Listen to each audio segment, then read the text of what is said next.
Bonjour à tous et bienvenue sur ma chaîne Revue en vrac. J'espère que vous allez bien. Moi ça va pas trop mal, le temps est un peu mitigé, il fait très chaud, il fait très pourri, et on ne sait pas trop, peu importe. Aujourd'hui une nouvelle vidéo toujours de couteau, ça fait quand même quelques vidéos où je ne fais que du couteau. Bon, euh, ça va pas durer, je vais changer un petit peu, mais je me suis dit ce couteau-là il faut que je le présente parce que j'en ai personnellement jamais entendu parler sur n'importe quel groupe un petit peu tactique ou même sur internet, je n'ai vu aucune vidéo sur le sujet. Une marque que j'ai découvert un petit peu par hasard, une marque ukrainienne pour vous présenter un couteau fixe. Donc c'est la première fois que je fais un couteau fixe. Je vais pas aller beaucoup en détail parce que il y a déjà la barrière de la langue qui va s'imposer comme vous le voyez. C'est pas écrit en lettres latines. Là, on est vraiment dans des écritures des pays de l'Est. Alors, je vais pas dire d'ânerie, je voudrais pas en offenser certains d'entre vous si vous êtes russophone ou etc. Bon, c'est ukrainien, enfin bon, vous voyez ce que je veux dire, une sorte d'alphabet un petit peu cyrillique, il me semble. Et parce que c'est un couteau ukrainien. Alors, c'est une lame fixe, c'est un couteau de combat, hein. Comme on peut le voir, il est vraiment très très typé militaire. J'ai d'ailleurs sorti pour l'occasion les petites munitions de 7,62 par 39 qui vont bien, et puis le petit camo typé Europe de l'Est, ex-Union soviétique, bien que ce soit un camo qui sont encore en activité. Bref, on est vraiment dans des tons, j'ai voulu faire une petite ambiance un petit peu Europe de l'Est, Ukraine, Russie, etc. Bref, donc c'est un couteau de combat de la marque, alors pardonnez-moi une fois de plus pour l'accent, je crois que la marque c'est Zbroja, je ne sais pas comment ça s'appelle, Z-B-R-O-J-A. Donc regardez sur internet éventuellement Zbroja Knife. Le site est en ukrainien à 100%. Alors bon, c'est via une connaissance, voilà, quelqu'un qui travaille dans cette usine de cette fabrication de couteaux. Donc bon, je lui ai suggéré quand même de mettre un site un jour en anglais.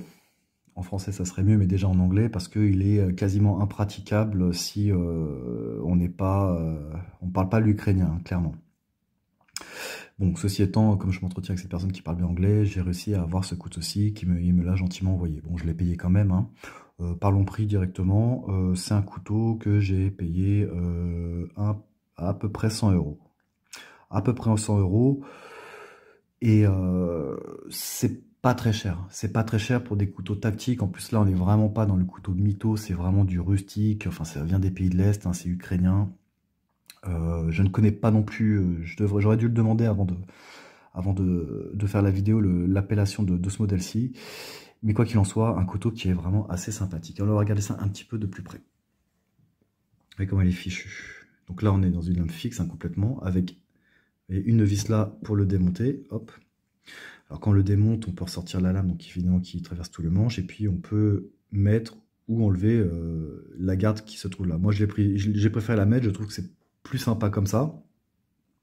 Quoi qu'il en soit, je trouve que ce couteau a une forme de lame qui est vraiment sympa, quoi. Elle est vraiment très très belle.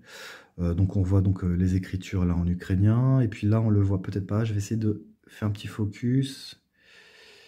Vous voyez, hop, on devine un petit peu des gravures ici, alors avec le logo qui figure sur le drapeau ukrainien, à savoir une espèce d'épée, une espèce d'aile. Je ne sais pas si vous voyez à quoi ressemble le drapeau ukrainien, mais vous voyez, il y a souvent ce symbole-là sur le drapeau. Donc c'est gravé dessus. Une très belle lame, une très belle lame. Donc de l'autre côté, il n'y a rien du tout. Un manche très tactique, on est vraiment même très à l'ancienne. Un manche dont je n'arrive pas à déterminer la matière. Ça s'apparente à du plastique, mais c'est pas vraiment du plastique. Alors, un petit détail, moi j'aime bien sentir les choses. Je l'ai senti, il sent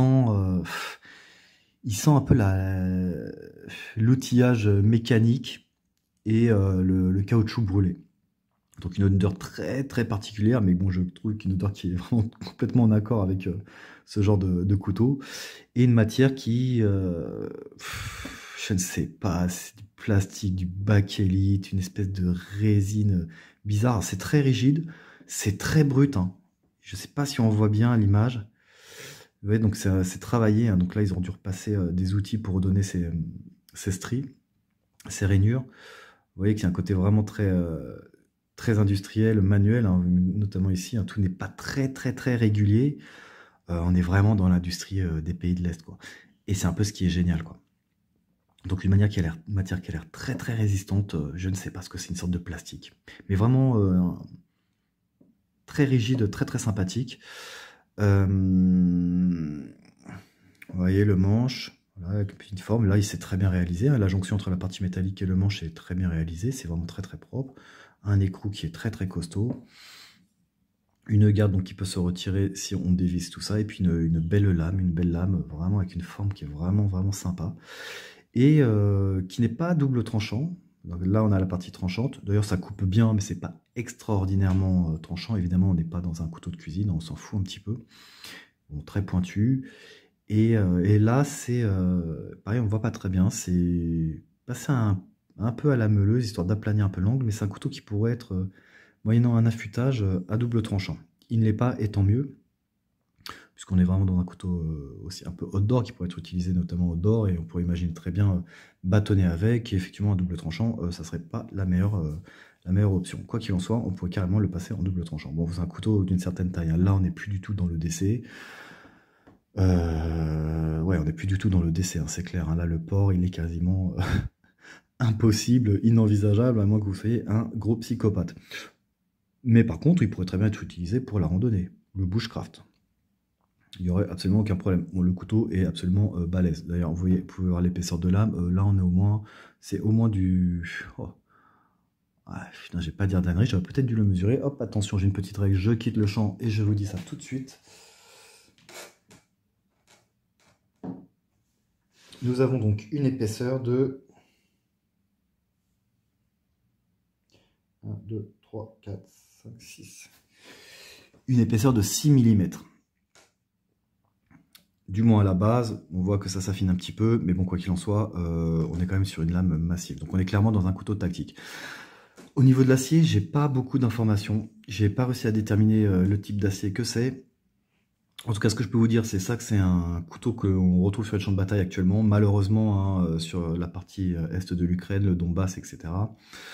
Bon, ça, c'est un couteau qui équipe un peu, qui doit équiper, je pense, les deux parties, plus ou moins. Pas en dotation, évidemment, mais bon, c'est un couteau de combat, c'est un couteau militaire, clairement. Je sais, pour avoir vu des petites vidéos par rapport à ce couteau-là, où les mecs le calent entre deux cales, justement, et se mettent marchent dessus, le couteau ne bouge pas. D'ailleurs, c'est des couteaux qui sont garantis à vie. Et voilà, puis je suis en train de m'étouffer. Bref, donc un couteau ukrainien, Broja, couteau de combat, ils ont plusieurs modèles. Alors essayez d'aller voir sur le site Broja Knife, Zbroja, alors je ne sais pas comment ça s'écrit, mettez un Z, mettez un ZBROJA, alors parfois ça s'écrit ZBROIA. Je ne sais pas pourquoi, mais bon, je pense que si vous mettez l'une ou l'autre appellation, et Broja Knife, vous allez trouver donc cette entreprise ukrainienne-ci, et vous allez voir qu'ils ont des couteaux qui sont vraiment super. Ils ont notamment un couteau, je pense que je vais me l'acheter d'ici peu. Ils ont la dague un peu commando type SAS britannique. Ils ont fait une réédition qui est très belle, il est vraiment super. Déjà, c'est un couteau qui est mythique, hein, un couteau emblématique, couteau d'origine britannique, et ils ont fait une réédition comment dire, réaliste, hein, dans le sens où là, cette entreprise-là fabrique, comme vous pouvez le voir, c'est du matériel robuste, hein. Donc ça sera pas un couteau de SAS, un couteau commando britannique bas de gamme, hein. C'est vraiment du costaud, de l'acier balèze, une réalisation vraiment au top. Donc voilà, donc je suis navré, je peux pas vous dire le type d'acier que c'est. En tout cas, je sais, et ça c'est assuré, c'est un acier qui est très résistant. Je l'ai pas aiguisé, hein, le couteau est quasiment neuf. Voilà, pas de la camelote. Donc voilà, rien d'extraordinaire, de plus à ajouter. Si ce n'est que ce couteau est vraiment très beau. Ah oui, peut-être, si, ses dimensions. On a un couteau qui fait 27 cm avec le manche et la lame, pour une lame de 15 cm à peu près, il me semble. Voilà, à peu près. Ça en est près dans ces proportions-là. Donc 27 cm de long et entre 12 et 15 cm de lame. Donc un couteau, bon voilà, un couteau militaire, clairement, hein. On n'est pas du tout dans autre chose d'autre que ça, mais un couteau qui est vraiment, vraiment très sympa. Allez, je vais arrêter de vous parler, et puis on va regarder un petit peu comment c'est fabriqué, comment c'est foutu. C'est plutôt bien réalisé. C'est pas parfait, mais c'est ça qui est génial. Vraiment, on sent vraiment l'industrie post-soviétique à l'œuvre, et dans la réalisation, et ça sent la solidité. Et je trouve en plus que la lame a vraiment un design qui est très très... La lame est très belle. Je trouve vraiment que la lame de ce couteau est en plus très belle. Voilà les amis, une petite courte vidéo. Je vais en sortir une autre dans la foulée, je pense, d'ici peu. Et voilà, je tenais à vous présenter ce couteau-là. Zbrojak Knife, fabriqué en Ukraine, couteau de combat, couteau militaire. Ça sent l'Est, ça sent le solide. Moi, je pense que peut-être que vous pourriez, si vous êtes à la recherche de ce type de couteau, pour une collection ou peut-être pour un usage professionnel, hein, qui sait, bah, peut-être que ce serait bien de vous intéresser à ça. C'est pas trop cher, vu la qualité, c'est vraiment même peu cher. Forcément, ça vient des pays de l'Est. Bon, par contre, la livraison, faut bien compter 1 mois ou 2, forcément. Ça n'arrive pas aussi facilement que d'autres pays, hein, enfin voilà, la livraison, enfin j'allais dire le shipping, décidément. Voilà, l'expédition de l'Ukraine en France, bah, c'est un petit peu fastidieux. Donc moi, que la personne avec qui j'étais en contact quand elle me l'a envoyé, je l'ai dû l'attendre 2 mois. Quoi qu'il en soit, je l'ai payé 100 € pour de la qualité comme ça. Je suis très content. En plus, il est vraiment atypique. Ça, c'est sûr qu'on n'en voit pas partout. La marque, je ne la connaissais pas auparavant. Donc voilà les amis, je souhaitais vous le présenter. Regardez si ça vous branche. C'est pas très cher, c'est de la super qualité, il n'y a aucun doute là-dessus. Donc voilà, ça peut être un bon plan, et puis vous pourriez avoir un couteau vraiment, vraiment spécial. Voilà les amis, portez-vous bien, et puis on se retrouve bientôt. Allez, ciao!